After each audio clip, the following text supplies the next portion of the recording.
오늘은 인생을 드리는 성령의 재테크라는 제목으로 여러분들과 함께 말씀을 나누도록 하겠습니다.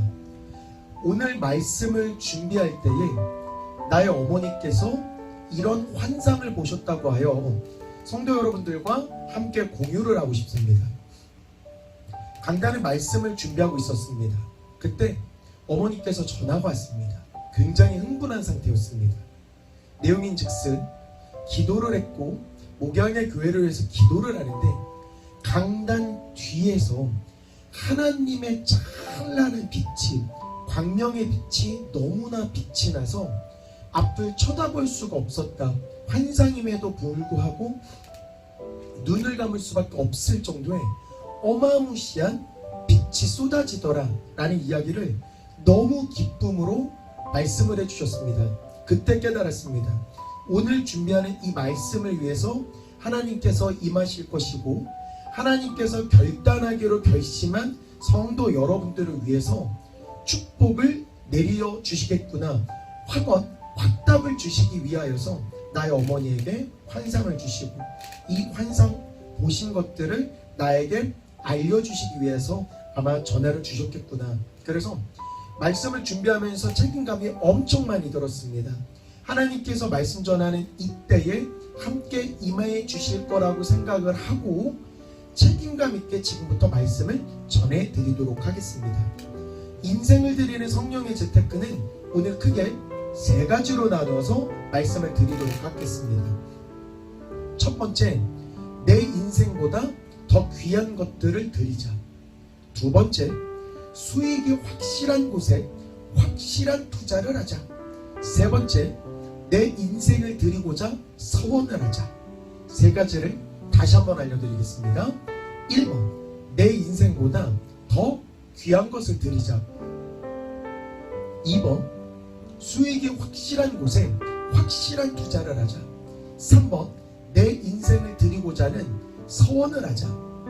그러면 오늘 1번의 말씀, 내 인생보다 더 귀한 것을 드리자 라는 말씀의 주제로 성도 여러분과 성령의 재테크의 공식을 나누도록 하겠습니다. 하나님을 잘 믿고 하나님을 잘 섬기면 성경대로라면 분명히 우리의 삶은 만사 형통의 길을 걸어가야만 합니다. 성경은 약속을 했고 반드시 번성하라고 우리에게 축복을 내려주셨습니다. 근데 우리는 배운 것들이 많이 있다 보니 하나님 뜻대로 하면 축복을 받는 것을 알고 있으면서도 간혹가다 우리가 우리의 뜻대로 우리의 의지대로 행동할 때가 있고 맞고 깨달아서 다시 주님께로 돌아오는 과오를 범하기도 합니다. 성경은 분명히 성경대로만 하면 대박 터질 거라고 이야기하는데 우리는 우리의 일이, 우리의 당면한 문제가 우리 눈앞에 보이기 때문에 우리는 그 일, 나의 일에 지나치게 몰두하고 지나치게 헌신하는 경향이 있습니다. 그로 인해서 나의 일이 주의 일보다 앞장서는 과오를 범하게 되는 것이죠. 예를 들어서 농사를 짓는 것들을 비유하면 이해가 조금 편할 것 같습니다. 예를 들어서 농사를 지어야 되는데 땅이 메마른 상태입니다. 그래서 물주전자를 가지고 거기를 적시기 위해서 땅을 걸어 다니면서 거기에 물을 줄 때마다 내 인생은 고된 시간에 고난을 계속 겪게 되는 겁니다. 왜 그러냐면 수넓은 모든 땅을 내가 내 발로 걸어야 되며 플러스 거기에 메마른 땅에 내가 주전자로 물을 부어야 되니 얼마나 고된 나날이겠습니까? 하나님께서 그런 나를 보시고 이리 오라고, 무거운 짐 내려놓고 나에게 오라고, 쉬라고, 나에게 와서 편히 쉼을 얻으라고 이야기를 계속 하시는데 우리는 하나님의 부르심도 알지만 하나님, 내가 지금 씨를 뿌려야 되는데 땅이 메마르니까 잠시만요. 내일이 먼저니까 하나님, 이 메마른 땅을 내가 적셔야 되겠습니다. 잠시만 기다려 주십시오 라는 이야기를 계속합니다. 이런 것들이 지속될 때마다 우리의 삶은 피곤해질 겁니다.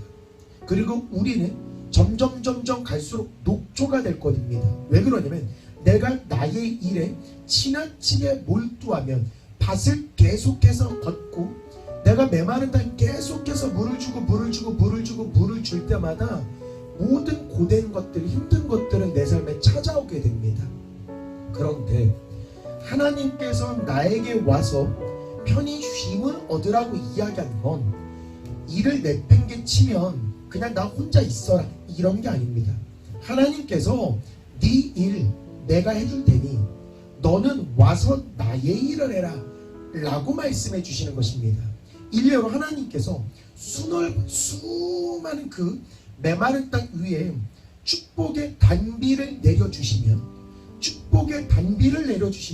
단 하루 만에 단순간에 그 모든 메마른 땅은 촉촉히 되는 축복을 얻게 될 것입니다.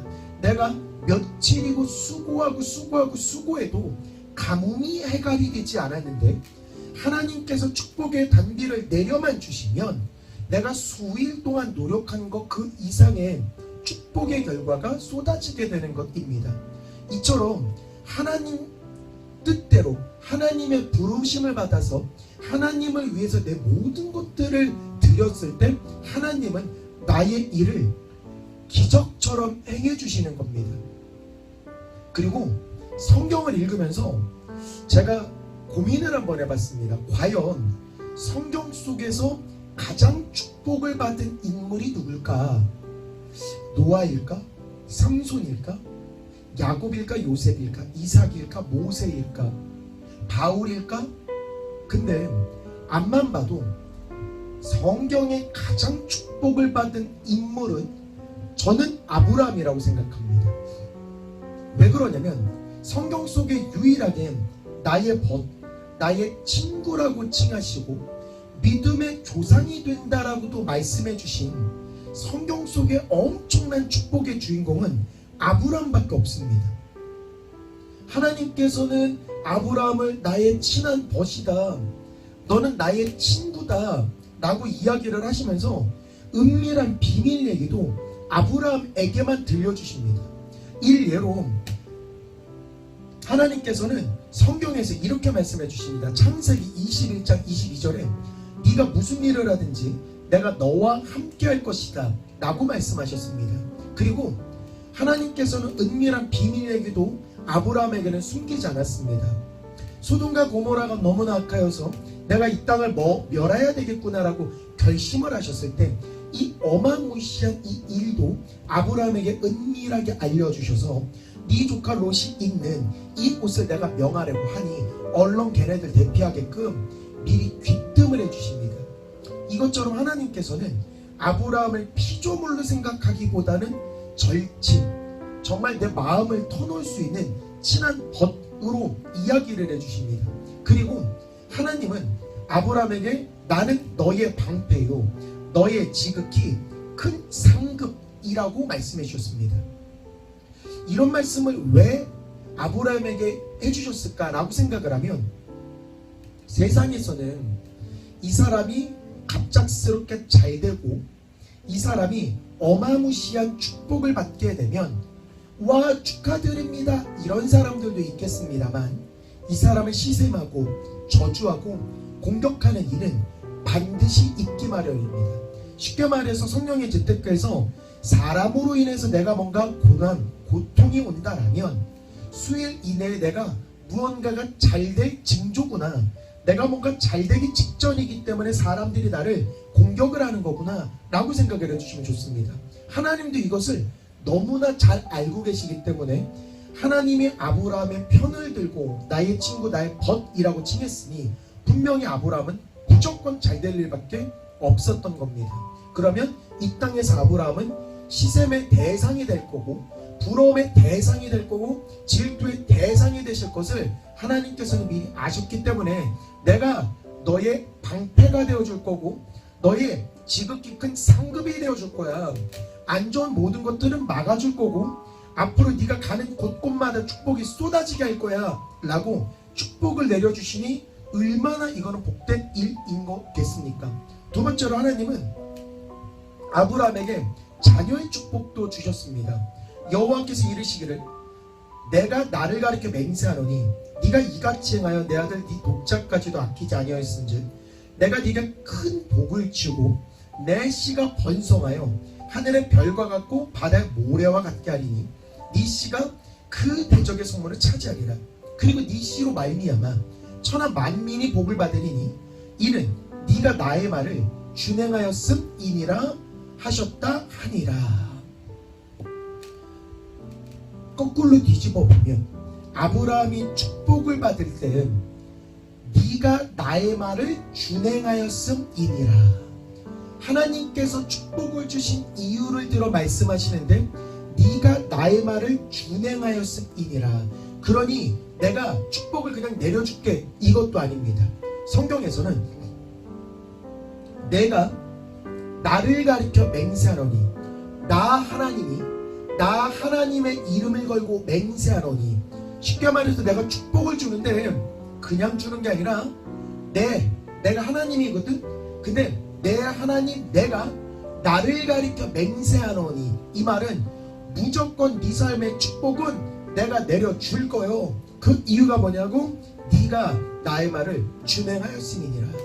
쉽게 말해서 우리 성도님들도 네가 나의 말을 준행할 땐 나 하나님 내가 나를 가리켜 맹세할게. 너 완전 대박 날 거야. 너 큰 복도 줄 거야. 너 번성할 거야. 네 자녀 하늘의 별과 같이 될 거고 바다의 모래처럼 무수히 많을 거야. 혹은 네 씨로 말미암아 온 천하 만민이 축복이 될 거니까 니네 가정은, 니네 가문은 명문 가문이 될 것이고 너 대박 터지는 인생을 살게 될 것이요. 이 모든 시작은 네가 나의 말을 준행함이니라. 이 영상을 보면서 하나님의 말씀을 준행할 때 비로소, 순종할 때 비로소 나 하나님이 내 이름을 걸고 내가 맹세하면서 축복 내려줄게 라는 축복이 내 삶에 쏟아지는 것입니다. 그리고 세 번째로 하나님은 건강의 축복도 주셨습니다. 하나님은 아브라함에게 너는 장수하다가 평안히 조상에게 돌아가 장사될 것이니라. 창세기 15장 15절에 너는 오랫동안 살 거고 오랫동안 살다가 조상에게로 돌아갈 거요 라고 장수의 축복도 주시고, 하나님은 아브라함의 물질의 축복도 주셨습니다. 아브라함 거부였습니다. 조카 롯을 구하기 위해서 318명의 용사가 아브라함과 함께 롯을 향해 진격했습니다. 아브라함의 용사가 318명이면 전투를 위한 인원이 318명이면 가사를 위한 하인들도 있을 거고, 성경 속에는 이 남자의 명수만 이런 거이니 그들의 아내까지 하면 2배나 더 많은 축복이 있었을 것이고, 그들이 자녀를 둘 낳고 셋 낳고 넷 낳고 열을 낳으면 낳을수록 아브라함이 몇 명을 거느렸는지 수를 셀 수가 없습니다. 제가 318명이 아닌 아브라함이 정확하게 식솔들이 몇 명일까 이게 궁금해서 성경을 찾았는데 아브라함이 정확하게 식솔을 몇 명 거느렸는지 나와 있지 않습니다. 그 이유도 성경을 통해서 알 수 있었습니다. 하늘의 별처럼 바다의 모래처럼, 쉽게 말해서 아브라함의 이 물질의 축복은 셈이 안 되는 거구나. 세상에 그 어떤 거부가 와도 아브라함의 축복과는 비견이 될 수가 없겠구나, 셀 수가 없다라는 축복을 아브라함에게 주신 것입니다. 하나님은 아브라함에게 큰 복을 드리겠다라고, 그리고 너를 번성하게 하겠다고, 네 자손들을 바다의 모래처럼 하늘의 별처럼 많게끔 하겠다라고 이야기를 하시는데 너무 부럽다라는 생각을 했습니다. 아브라함 참 너무 부럽다. 그러면 질문, 성경에 수많은 사람들이 있었는데 왜 이렇게 아브라함이 이렇게 축복을 받았을까? 그리고 아브라함 다음에 이삭 다음에 야곱 다음에 요셉, 이렇게 가문 대대로가 축복을 받은 이러한 가문이 성경 어디에 나왔을까? 개인은 축복을 받을 수 있습니다. 노아도 축복받을 수 있고, 다윗도 축복받을 수 있고, 바울도 축복받을 수 있고, 베드로도 축복받을 수 있습니다. 분명히 당대에 내가 살던 인생에서 많은 축복을 받을 수 있는데 그 후손 대대로 3대가 4대가 축복을 받은 축복의 이야기가 나열된 믿음의 명문 가문은 과연 어디 있을까? 라고 생각하면 성경에는 아브라함의 가문밖에 없습니다. 신기하지 않습니까? 왜 수많은 믿음의 선조들 조상들이 있는데 왜 아브라함의 가문에만 이런 축복이 허용이 되었을까? 그렇다면 아브라함이 어떻게 이와 같은 축복을 받게 되었을까? 가만 보면 아브라함, 이삭, 야곱, 요셉처럼 이렇게 대대손손 축복을 받게 된 가문은 성경 속에서 찾을 수가 없습니다. 성경에는 수많은 축복의 인물들이 많이 존재합니다. 하지만 그들의 당대의 축복을 받았고 그들이 열심히 하나님을 섬긴 거 관련된 이야기는 있지만 이렇게 3대 4대에 이르러서 계속해서 축복이 쏟아지는 믿음의 명문 가문에 관련된 이야기는 아브라함이 유일무이합니다. 아브라함의 자손밖에 없습니다. 그러면 과연 다른 믿음의 선조들과 아브라함은 어느 차이가 있었을까? 차이가 명확합니다. 다른 믿음의 선조들은 자신의 열심을 드리고 자신의 최선을 드리고 자신의 인생을 정말 아낌없이 드렸습니다. 아브라함도 아낌없이 자기의 인생을 드린 것 있었습니다. 하지만 아브라함이 달랐던 건 자기의 인생보다 더 소중했었던 독자 이삭의 인생까지 드렸다라는 점, 이 부분이 다른 믿음의 사람들과 달랐던 것입니다. 저는 아직 자녀가 있지 않아서 자녀의 목숨을 드리는 것, 이것이 정확히 어느 정도의 충격인지 체감을 할 수 없습니다. 하지만 상상으로 나의 자녀가 있다라고 가정했을 때 네 인생을 가져갈까 자녀 인생을 가져갈까, 그러면 저는 하나님 나의 인생을 거둬가세요. 제 자녀 인생 거둬가시면 안 됩니다. 그렇다면 자녀의 인생이 저한테 더 소중한 것 같습니다. 혹은 하나님께서 네 어머니의 목숨을 내가 가지고 갈까? 아니면 네 목숨을 가져갈까? 라고 선택권을 주시면 하나님 어머니의 목숨 가져가세요, 이렇게는 말 못할 것 같습니다. 하나님 제 목숨을 가져가세요, 제가 대신 죽겠습니다, 이러면 내 목숨보다는 어머니의 목숨이 나한테는 더 소중한 겁니다. 혹은 네 아내의 목숨을 가져갈까? 너의 목숨을 가져갈까? 라고 이야기했을 때 하나님 아내 가만히 내버려 두시고 하나님 나의 목숨을 가져가 주세요, 이렇게 말하면 나에게는 아내의 목숨이 나한테 더 소중한 것이겠지요. 잠깐만요. 내 사랑하는 사람들을 빼앗아가고 내 사랑하는 사람들을 바치라고 했을 때 이 충격이 어마무시합니다. 우리는 믿는 자이기 때문에 하나님 내 목숨을 다해서 최선을 다하겠습니다, 내 인생을 다해서 최선을 다하겠습니다, 쉽습니다. 하지만 내 목숨보다 더 귀한 독자 이삭을 바치라, 독자 이삭을 바쳐서 네가 나를 사랑하는지를 한번 테스트 한번 해보자 라고 할 때 아브라함은 재지 않았습니다. 아브라함은 아멘에서 새벽에 일어나서 두 종들과 함께 이삭을 바치기 위해서 주저함없이 하나님께로 올라갔습니다. 그때의 하나님은 이런 이야기를 합니다. 그 아이에게 네 손을 대지 말라, 그에게 아무 일도 하지 말라, 네가 네 아들 독자까지도 내게 아끼지 아니하였으니 내가 이제야 네가 하나님을 경외하는 줄을 아노라. 성경 말씀입니다. 근데 여기서 가장 중요한 한마디가 무엇인지 아십니까?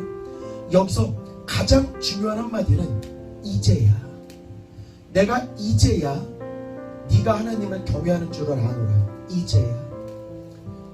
아브라함은 이삭을 받기 전에도 하나님을 섬기고 하나님이랑 친했을 것입니다. 이삭을 낳은 이후에도 하나님을 섬기고 하나님과 친했을 것입니다. 아브라함은 하나님을 마음껏 다해서 경외하고 분명히 사랑했던 시절이 엄청 길었을 것입니다. 그런데 아브라함이 이삭을 드리기로 결심을 하고 칼을 이렇게 들었던 순간 하나님은 아브라함에게 멈추라고, 이제야 네가 나를 경외하는지 알겠다고 말씀하신 겁니다. 우리 성도들도 마찬가지겠죠?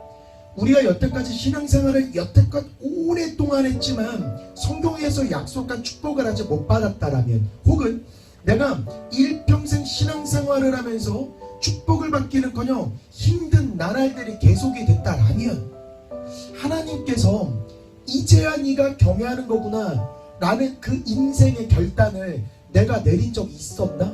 내가 독자 이삭을 드리기로 결단한 순간이 있었나? 이런 순간들을 되짚어 봐야 됩니다. 신앙생활을 아무리 오래 했어도 하나님께서 그냥 그저 그렇다라고 평가하시면 아브라함의 축복은 나에게 내려오지 않는 겁니다.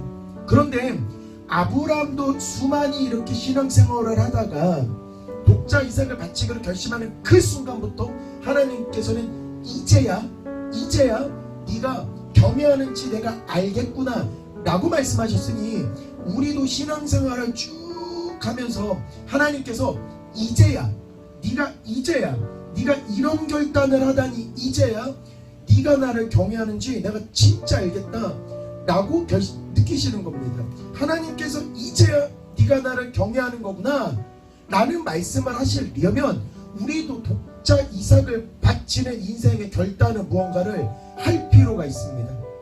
재면은 안 됩니다. 독자 이삭보다 더 중요한 건 없습니다. 우리 인생에서 독자 이삭보다 더 중요한 것은 없습니다. 그 어떠한 것을 하나님께서 바치라 라고 명령하면 우리 그대로 준행하고 그대로 순종할 때 하나님께서는 이제야 네가 나를 경외하는 것이겠구나 라고 말씀을 하시는 겁니다. 그러니 하나님께 드릴 때 너무 계산을 하거나 세멀하시면 안 됩니다.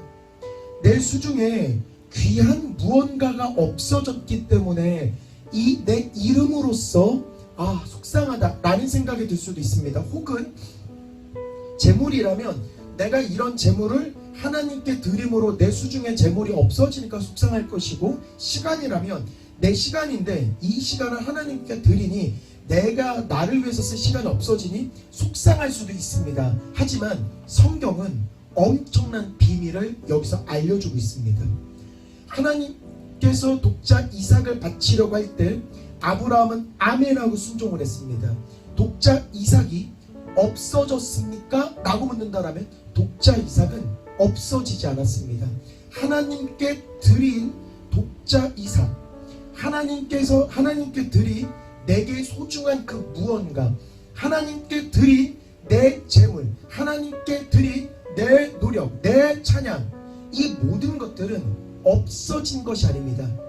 하나님께 드린 무언가는 반드시 더 번성하는 축복의 마중물의 역할을 하는 것입니다. 이삭을 보면 하나님의 축복이 어떠한지 바로 나옵니다. 아브라함도 축복을 받았고 이삭도 어마무시한 축복을 받았습니다. 하지만 다른 것이 하나가 있습니다. 무엇이 다르냐면 아브라함의 삶에는 우여곡절이 있습니다. 어느 정도의 우여곡절이 있었나, 하나님께서 네가 어디를 가든지 내가 함께 있어야 될 것 같고 내가 너의 방패가 되어줄게 라고 말씀하실 정도였습니다. 아브라함이 너무 축복을 받으니 사람들의 공격이 왔을 테고 하나님은 그것을 아시고 내가 너의 방패가 되어줄게 라고 했었던 삶을 살았습니다. 하지만 이삭은 성경을 봐도 아무리 봐도 우여곡절이 아니라 만사형통의 더 만사형통의 삶을 살았습니다. 어디를 가든지 우물을 파면 우물이 나오고 샘이 솟는 축복을 받게 됩니다. 다른 나라에서 이 샘을 뺏어갔을 때 이삭은 싸우지 않았습니다. 그 이유는 내가 다른 곳에 가기만 하면 거기서 우물을 파게 되면 거기서 산물이 솟을 거라는 축복의 확신이 있었기 때문에 이삭은 일로 가도 형통했던 삶, 일로 가도 형통했던 삶, 일로 가도 형통했던 삶을 살았습니다. 쉽게 말해서 우리가 하나님께 드리기로 작정한 그 무언가는 일로 갈 때마다 축복이 나고 일로 갈 때마다 축복이 나고 일로 갈 때마다 축복을 부르는 축복의 마중물이 되는 겁니다. 그러니 하나님께 무엇을 드릴까 셈하거나 걱정하지 마시고 하나님한테 드린 그 무언가는 축복의 마중물이니 이 축복의 마중물로 인해서 내가 삶에 어디를 가나 형통함의 축복이 나에게 오겠구나. 내가 드리는 이것은 독자 이삭이요, 독자 이삭의 삶에는 만사형통의 축복이 올 것인데 나도 독자 이삭급의 소중한 그 무언가를 드렸을 때 비로소 내가 어디를 가든 하나님께서 주신 축복은 나와 함께 하실 것이다. 고로 걱정하지 마시고 셈하지 마시고 자신감 있게 하나님한테 내 소중한 것을 드려야 되겠구나. 여기서 드리는 건 재물, 내 몸, 육체, 부담스러운 그 무언가에 국한한 게 아닙니다. 일례로 내가 걸을 때마다 나는 하나님 감사합니다, 하나님 감사합니다 이럴 때마다 하나님께서는 들으시고 축복을 부어주실 것이고, 혹은 하나님 내가 걸을 때마다 찬양을 하겠습니다 할 때에 살면서 찬양하는 일만 생길 것이고, 내가 남을 위해서 기도할 때마다 수많은 사람들에게 영향력을 미치는 믿음의 나팔수가 될 것이고, 이런 작은 것 하나가 다 축복의 마중물이 되는 것입니다. 내 시간을 쪼개요 조금씩 하나님한테 드리는 것입니다. 그러니까 물질에 너무 국한하지 말고 내 마음을 드리는 것도 독자 이삭이 될 수 있다라는 것들을 명심하셨으면 좋겠습니다. 두 번째, 수익이 확실한 것은 확실한 투자를 하자. 수익이 확실하게 나는 것에는 확실한 투자를 하자. 사람들은 수익이 확실하다 라고 생각을 하면 빚을 져서라도 영을 끌어다가 영끌 투자라고 하지 않습니까? 영을 끌어다가 확실히 내가 이거 벌겠구나, 축복이 터지겠구나 하면 거기다 투자를 하게 됩니다. 이 원리를 성령의 재테크로 바꾸어서 설명을 하면 다음과 같습니다. 우리 믿는 사람들에게 축복을 주시고 축복을 창조하시는 이가 누굴까 라고 생각하면 하나님입니다. 즉 우리가 투자의 종목은 하나님밖에 없는 것입니다. 축복의 근원이자 축복의 창조주이시니 하나님만 투자를 할 수 있습니다. 만약에 이 하나님께 작은 것들을 투자하면 작은 결과물들이 나올 것이고, 많은 것들을 투자하면 많은 결과물들이 나올 수밖에 없는 것입니다. 투자라고 하니까 꼭 돈이라고 생각 안 하셔도 됩니다. 또 돈이라고 생각해서 아유 이 영상 못 보겠구나, 이 말씀 못 듣겠구나 생각할 수도 있을 겁니다. 돈의 개념이 아닙니다. 돈보다 더 귀한 것들이 수만인데요, 돈보다 더 귀한 것들을 하나님한테 드리면 하나님은 그것을 흥양하시고 30배, 60배, 100배로 갚아주신다라고 성경에 이야기를 하고 있으니 돈 이런 것들에 너무 부담 갖지 말고 내 삶에서 소중한 게 과연 무엇이 있을까를 고민하셨으면 좋겠습니다. 그러면 과연 돈보다 더 소중한 게 뭐가 있지? 나는 드릴 게 없지, 나는 너무 가난한데 돈보다 더 소중한 게 뭐지? 성경은 우리에게 알려주고 있습니다. 성경이 우리에게 뭘 알려주고 있냐? 하나님께서 우리를 이 땅에 만드셨을 때 하나님이 우리를 하나님과 형상이 똑같게끔 해서 우리를 만드셨습니다. 모양 자체를 하나님과 똑같이 만드셨습니다. 플러스 생명을 우리 코에 후 불어넣어 주셨습니다. 생명을 후 불어넣어 주셨다, 이 말은 우리 육체에 하나님의 능력을 후 불어넣어 주신 것입니다. 쉽게 말해서 하나님이랑 겉모습도 똑같고 하나님의 능력, 하나님의 생명이 우리 안에 있으니 우리는 이 땅에 딱 보내실 때 하나님께서 어떤 명령을 하셨냐면 생육하고 번성하여 땅에 충만하라, 땅을 정복하라, 모든 만물을 다스리라. 이럴 때에 내가 보기에 참 좋더라, 이런 겁니다. 다시, 생육하고 번성하라, 땅에 충만하라, 땅을 정복하라, 모든 만물을 다스리라.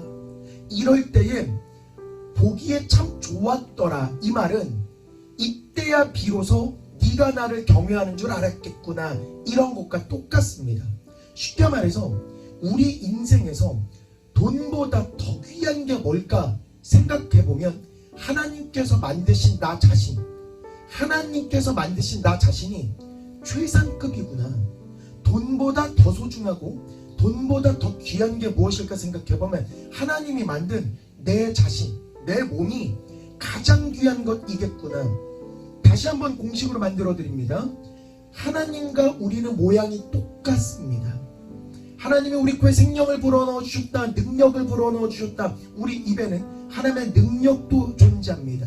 쉽게 말해서 어디를 가든지 하나님의 모습으로 하나님의 능력을 선포할 수 있는 우리이기 때문에 우리 몸 자체가 최상급인 것입니다. 고로 돈보다 더 귀한 게 뭘까? 라고 생각해보면 하나님이 만드신 최고의 걸작품이 우리, 나와 여러분.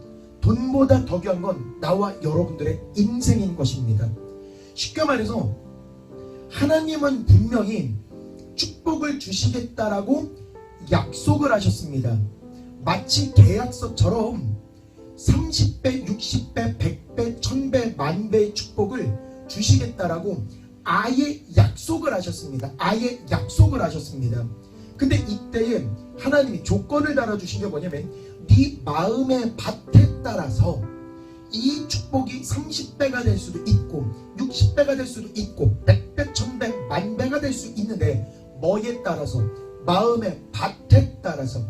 네 마음이 어떠한지에 따라서 수익률은 달라질 거야. 예를 들어서 마음이 단단하게 굳었거나 하나님의 말씀을 듣기는 하는데 새가 와서 쪼아 먹게끔 만든다던가 하나님의 말씀을 듣기는 들었는데 세상의 번민으로 인해서 이게 하나님께 온전히 들어지지 못한다라면 약속된 이 30배, 60배, 100배의 축복은 나오지 않는 것입니다. 즉 내 마음의 밭에 따라서 내가 이것을 하기로 결심을 하고 이것을 행동할 때 비로소 네가 나를, 이제야 네가 나를 경외하는 줄 내가 진짜 알았다. 여태까지 믿음 생활은 오래 했는데 내 마음의 옥토에다가 심은 것들이 없다라면 이제야 내가 너를 경외하는 줄 알겠다. 이 순간을 만난 적이 없다라면 지금 우리 마음이 옥토로 되어 있는 상태일 것이고 하나님 내가 이것을 일평생 하나님께 드리겠습니다 라고 약속할 때 비로소 30배, 60배, 100배, 1000배, 만배의 축복이 내려오게 되는 겁니다. 우리 세상에서도 콩 심은데 콩 난다라고 이야기를 하는데 콩도 심지 않았으면서 콩 나기를 바라면 아주 무지한 거 아니겠습니까? 콩 심어야 콩이 나는 거고 팥을 심어야 팥이 나는 건데 아무것도 심지는 않고 그냥 몸만 와서 하나님 내 몸뚱아리 그냥 교회 그냥 왔다가 그냥 가는 이 존재이니 그래도 알아서 축복해 주실 줄 믿습니다. 이것은 너무 과한 요구 아닌가 한번 생각해 볼 필요가 있습니다. 우리가 수년간 수년 동안 신앙생활을 했는데 이제야 네가 나를 경외한 줄 알았고 이제 내가 축복을 내려줄게 이제야라는 그 결단의 순간이 만약에 없었다라면 지금 마음이 옥토가 된 상태이므로 내가 독자 이삭을 드리고자 하는 삶의 결정을 무엇을 할까? 엄청난 거 드리지 않아도 됩니다. 아주 작은 거라도 지금 내 마음 옥토로 되었을 때 심기로 작정하시면 됩니다. 내가 걸어 다닐 때마다 찬양을 할 거야 라고 할 때 일평생 찬양하는 일이 끊이지 아니할 것이고 내가 만나는 사람들마다 하나님을 전하겠습니다 하면 수많은 사람들에게 영향력 있는 사람으로 변모될 것이고 내가 자녀들에게 하나님 잘 믿어야 된다라고 내가 가르쳤을 때 자녀들이 하늘의 별처럼 바다의 모래들처럼 번성하게 될 거라고 천하 만민이 네 씨로 인해서 창대케 되리라고 축복받을 거라는 이 축복이 자녀들한테 집안에서 이루어지는 게 내 결단 내가 무엇을 하겠다라는 결심인 것입니다. 그렇기 때문에 이 영상을 통해서 지금 우리 마음이 옥토가 되었으면 좋겠고, 이 영상을 통해서 아브라함도 무언가를 결단하고 독자 이삭을 드리기로 결단을 했으니 우리도 결단을 한번 해보면 어떨까 라는 생각을 하게 되었습니다. 이 말씀을 준비하면서 질투가 생겼습니다. 하나님, 내가 조금 더 나이가 많았더라면, 하나님, 내가 조금 더 일찍 태어났다라면, 하나님, 아브라함과 내가 동시대에 살았더라면, 아브라함과 동시대에 살면서 아브라함과 믿음의 라이벌이 되었더라면, 혹은 조금 더 내가 나이가 많아서 아브라함보다 내가 더 나이가 많았더라면 내가 믿음의 조상이 될 수 있었을 것인데, 하나님이 아브라함을 벗이라고 이야기하기 전에 하나님, 내가 하나님의 벗이고 내가 하나님의 친구가 될 수 있었는데, 아이고 하나님, 내가 너무 늦게 태어나서 아브라함이 내 십수년간 훨씬 윗대의 믿음의 조상이 되었고 나는 그 믿음의 이제 후대로서 지금 이렇게 존재하는데, 하나님 너무 늦은 거 아닙니까? 라는 생각이 들던 찰나에 하나님께서 깨달음 주신 게 무엇인지 아십니까? 성경 속에 믿음의 조상은 아브라함이고 성경 속에서 독자 이삭을 드린 것은 아브라함인데, 하나님께서 나를 만드시고 성경에다 집어넣으신 게 아니라 하나님이 나를 창조하시고 성경 밖에다가 나를 놓으셨습니다. 쉽게 말해서 아브라함은 성경 속의 인물이고 이미 이삭을 드리겠다라는 축복의 결단을 성경 속에서 한 것이고, 내가 살아 숨쉬는 성경 밖의 환경에서는 하나님이 그 라이벌로 나를 만드셨구나. 다시, 성경 속의 아브라함은 아브라함이고 성경 밖의 인물은 하나님이랑 똑같은 모양이고 하나님이랑 똑같은 능력을 갖고 있는 게 누굴까 하면 나구나. 성경 속의 아브라함이고 성경 밖의 아브라함이구나. 지금 화면에 있는 김신근은 성경 밖의 아브라함이구나. 즉 성경 속에서 아브라함이 독자 이삭을 내가 드리겠습니다, 확실한 투자를 제대로 하겠습니다 라고 해서 이제야 네가 나를 경외하는 줄을 알겠구나. 다시, 이제야 네가 나를 경외하는 줄 알겠구나 라고 말씀하신 것처럼 성경 바깥에서도 독자 이삭에 못지않은 투자를 내가 하겠습니다 라고 결단할 때 비로소 아브라함의 경외하는 이 모든 축복이 내게로 쏟아지는 것이겠구나. 이제부터 이 영상을 통해서 성경 안의 아브라함, 우리는 성경 밖의 아브라함, 성경 속의 아브라함과 성경 밖에 있는 우리가 믿음의 경쟁을 한다고 생각하면 얼마나 좋을까요? 아브라함 너무 믿음의 조상이라 우리가 따라갈 수 없지만 마냥 지지 않았으면 좋겠습니다. 마냥 축복을 바라보면서 와 축하드립니다, 대박 터져 축하드립니다, 하지만 저는요 제 사업이 바빠서요, 저는 제 일이 바빠서요, 저는 제 일이 너무 많아서요, 저는 시간이 너무 없습니다, 핑계대기보다는 우리도 독자 이삭을 바칠 만한 그 무언가를 결단을 하자. 그런데 내 인생에서 가장 최고의 것이 무엇일까? 내 인생에서 가장 최고의 것이 무엇일까? 라고 생각해보면 내 인생밖에 없다라고 생각합니다. 오늘날의 은혜의 시대에서는 하나님께서 자녀를 바쳐라, 부모를 바쳐라, 배우자를 바쳐라 라는 이야기를 하시지는 않습니다. 즉 우리에겐 가장 귀한 게 무엇일까라고 생각해보면 우리 인생이 되는 것이라고 저는 생각을 합니다. 그래서 세 번째 주제인데, 인생의 성령의 재테크를 한번 해보면 어떨까라고 제안을 하고 싶습니다. 우리 늘 살면서 주여 하나님 주시옵소서, 하나님 주시옵소서, 하나님 주시옵소서, 주시옵소서, 주시옵소서 하지만 일상은 하나님 내가 바빠서 내일은 일단 먼저 좀 하겠습니다. 하나님 저 그냥 내 일 좀 먼저 하겠습니다. 하나님 아이고 일이 뭔가 잘 안 되네요. 하나님 뭔가 잘 안 되기 때문에 주시옵소서, 주시옵소서, 주시옵소서는 하지만 하나님께 과연 신앙생활을 하면서 독자 이삭을 드릴 만한 신앙의 결단을 한 적이 있나? 독자 이삭처럼 소중한 것을 드리겠다라고 결단할 순간이 있나? 하나님이 이제야 네가 나를 경외하는 거구나 라고 말할 만한 그 신앙의 선택을 한 적이 있나? 내가 축복을 받기를 원하는데 내 인생에서 소중한 그 무언가를 드리려고 결단한 순간이 있나?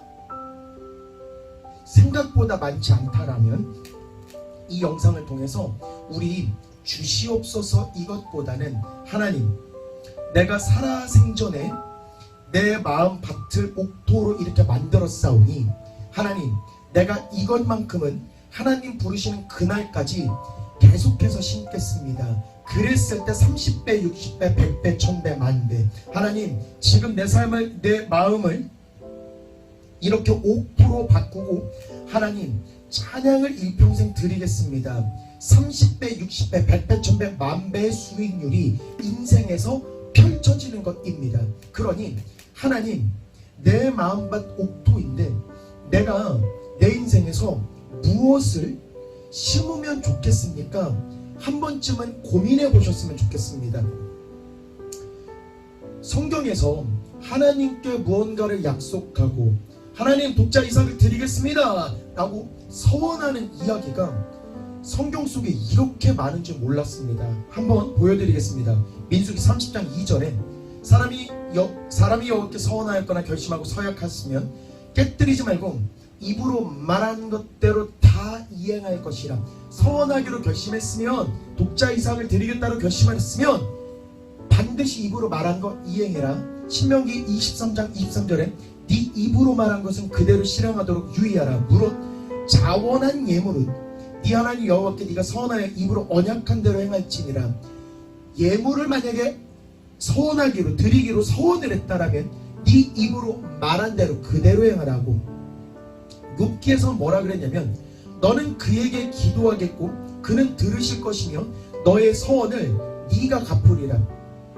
마음밭을 옥토로 만들어서 하나님, 내가 일평생 이것을 하겠습니다 라고 너는 그에게 기도하겠고 하나님은 들으실 것이라. 그러니까 너는 서원 반드시 갚아야 된다. 하나님이 이거 하기로, 네가 하나님한테 이거 하기로 결단을 내렸다라면 너는 반드시 갚아야 하느니라. 서원을 계속 하라고만 이야기하십니다. 서원을 해야 된다고, 서원을 해야 된다고, 서원을 해야 된다라고 계속 말하시는 하나님께서 뭐라 하시냐? 시편으로 넘어가면 왜 이렇게 서원하라고, 왜 이렇게 서원하라고, 왜 이렇게 서원하라고 계속 이야기하신지 시편에서 그 이유가 있습니다. 주 하나님이요, 주께서 나의 서원을 들으시고 주의 이름을 경외하는 자가 얻을 기업을 내게 주셨나이다. 주 하나님이요, 주께서 나의 서원을 들으시고 내가 마음을 옥토로 바꾸어서 하나님, 내가 이것을 하겠다라고 서원을 할 때에 하나님께서 나의 서원을 들으시고 주의 이름을 경외하는 자가 얻을 기업을 내게로 주셨나이다. 이 말인즉슨 하나님 앞에서 내가 서원을 드릴 때에 하나님께서는 이제야 네가 나를 경외하는지 알겠구나. 다시 내 마음을 옥토로 바꾸고 하나님 부르시는 그날까지 하나님, 내가 이 행위를 하겠습니다 라고 서원을 할 때에 하나님께서는 들으시고 주의 이름을 경외하는 자, 즉 이제야 네가 나를 경외하는 거구나. 네가 서원할 때 비로소 이제야 네가 나를 경외하는 거구나. 그 경외하는 자가 얻을 기업을 너에게도 주리라. 바꿔 말하겠습니다.